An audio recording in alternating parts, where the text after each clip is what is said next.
दीप अमावस्या पूजा विधी किंवा मांगल्याचे प्रतीक आहे. दीप अमावस्या म्हणजे आषाढ अमावस्या होय. या दिवसानंतर श्रावण महिन्याची सुरुवात होते. या दिवशी घरातील दिव्यांना दूध पाण्याने धुवून स्वच्छ करावेत.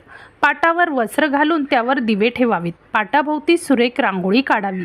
फुलांची आरास करावी. सर्व दिवे प्रज्वलित करावेत. हळद, कुंकू, फुले, अक्षदा वाहून मनोभावे पूजा करावी. आघाडा, दुर्वा, पिवळी फुले यांनी दिव्यांची पूजा करावी.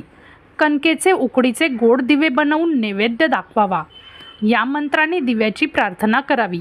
दीप सूर्याग्नी रूपस्तवम तेजसा तेज उत्तमम गृहानमत्कृताम पूजा सर्व कामप्रदो भव.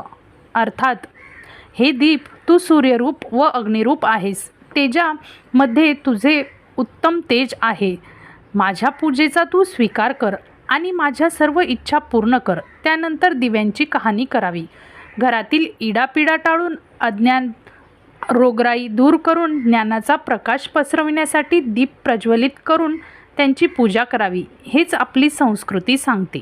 तर दिव्यांचे कहाणीचं देखील व्हिडिओ अपलोड केला आहे, तो देखील नक्की चेक करा. ह्या व्हिडिओच्या खालीच मी त्रिकोणी बटनाच्या इथं व्हिडिओ देत आहे.